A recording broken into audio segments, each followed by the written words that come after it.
Well, good afternoon, everyone. The president was in a very good mood and really quite funny, and reviewed all of the new developments abroad, not only the decision on Iran, but also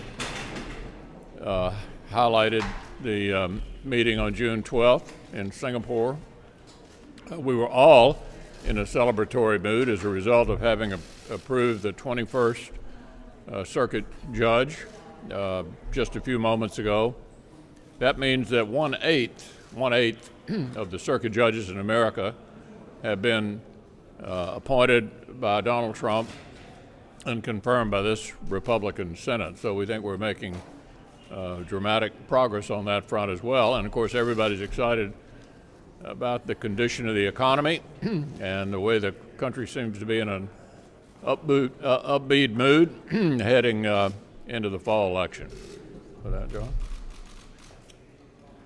Well, tomorrow the Senate Intelligence Committee will vote Gina Haspel out of the committee. She is quite likely the most accomplished person ever to be nominated as CIA director. And she reiterated this morning in a letter to Senator Mark Warner, the ranking member on the Intelligence Committee, that she did not believe that the CIA should ever restart any of the interrogation program for which she is falsely accused of participating in. Actually, she learned about the program in some detail a year after members of Congress like Nancy Pelosi and others were briefed in detail on it after 9/11. And I would just say that John Brennan, who was the number 4 at CIA, who was confirmed with a vote of 64 bipartisan votes in the Senate, he was number 4 at the CIA, whereas when she was there at this particular time, she was the equivalent of GS-15, roughly a major or lieutenant colonel. Obviously not a management person when it comes to running the CIA. But I think the Democrats are running out of excuses to block this highly qualified nominee, and I hope more of our Senate Democratic colleagues will come across the aisle and support her as they should. Well, as the leader pointed out, we had a good discussion with the president today, and as the leader also mentioned, a lot of it had to do with what's happening in the economy, and I think the president rightfully can take great credit for some significant strides that we've made. If you look at the economy today, I think it's a reflection that a pro-growth, pro-jobs agenda can make a profound difference in the lives of the American people. Unemployment is at a 17-year low. In the month of March, there was a record number of jobs created, 6.55, or I should say number of job listings, 6.55 million job listings, a new record. There have been almost 3 million jobs created since the president took office, and about 800,000 since tax reform passed last fall. So on a jobs front, on the wage front, on the growth in the economy front, there's just been a lot of progress. And you compare that to where we were just a few short years ago, and you can see where a pro-growth, pro-jobs agenda really does make a difference in the lives of the American people.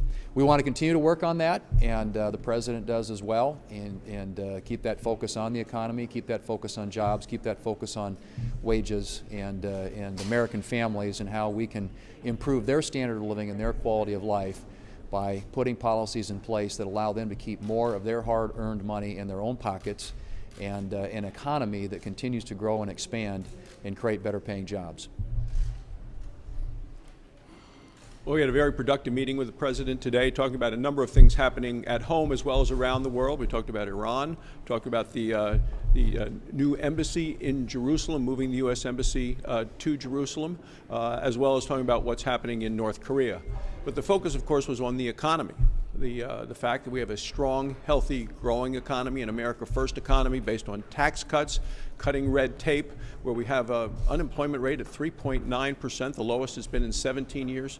Consumer confidence at the highest it's been in 18 years with the 3 million new jobs. And at the same time, Nancy Pelosi has most recently said that what she wants to do is eliminate the tax cuts. She thinks the government has a better idea of how to spend the money than individual people at home. We're going to continue to fight for a growing economy, a strong economy, a healthy economy with larger paychecks and more prosperity here at home in America.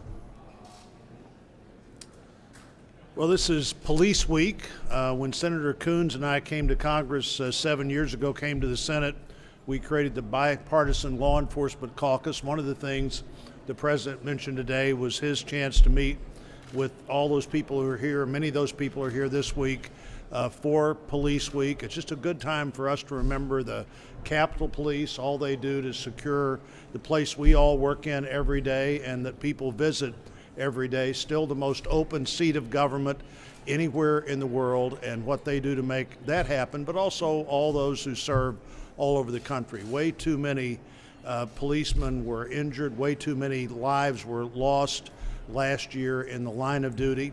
And for policemen and their families, you know, when that policeman leaves, that policeman, man or woman leaves in the morning, their family just wants them to come home at night. And all of our families want that, but they leave with a greater sense that they may somehow be injured or lose their lives during the day as they try to protect us. So this is a good week for us to not only see all the uniforms of people from all over the country. They're in Washington this week, but to remember all the people where we live that do all they can to help us, and will be the people that will want to respond if and when there's a problem. Yeah. How serious is the proposal the president has been pushing? He's been talking about changing the Senate rules, changing the precedent. You have said you're not in favor of that. You talk about 1/8 of the nominations now for circuit judges. Is that part of the conversation, and is that something that he was able to persuade you on during the meeting? No, we didn't discuss that that issue. I think the the question of rules change that we've been discussing that's come out of the Rules Committee is doing something on post-cloture time, which the Democrats themselves advocated in 2013, but now seem to have backed away from. So the main thing is to get our work done. If we have greater cooperation, we'll be able to accomplish more.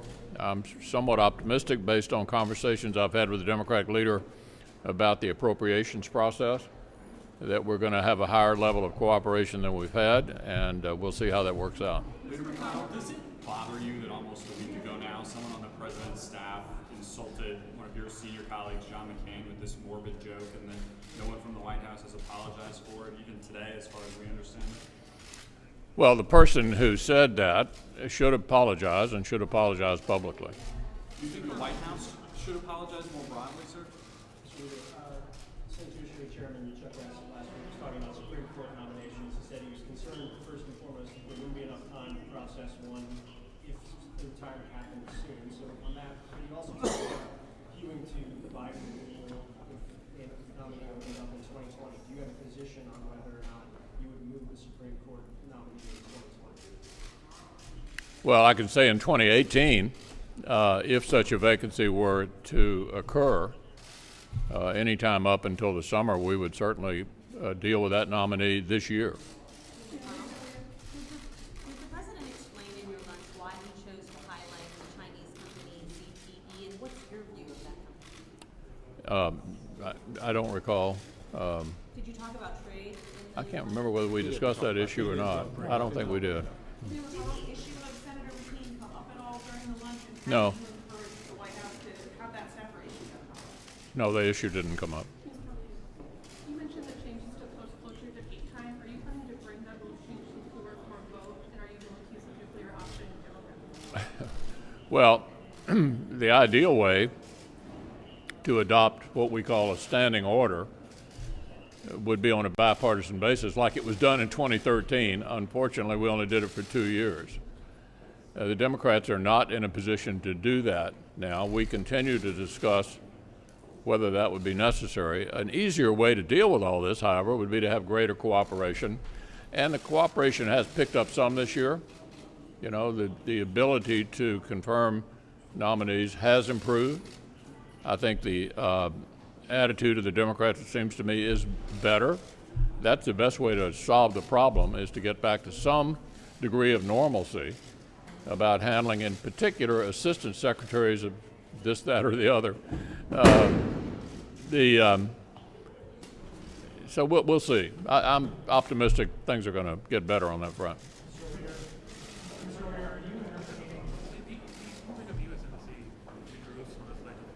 I'm sorry, I can't hear you. Moving of the embassy to Jerusalem has led to deaths of dozens of Palestinians. Do you believe this action was I think moving the embassy to Jerusalem was a good idea. It's been American law for over 2 decades, and every president waived it. I think President Trump did the right thing in moving the embassy. It ought to be the undivided capital of Israel. Thank you.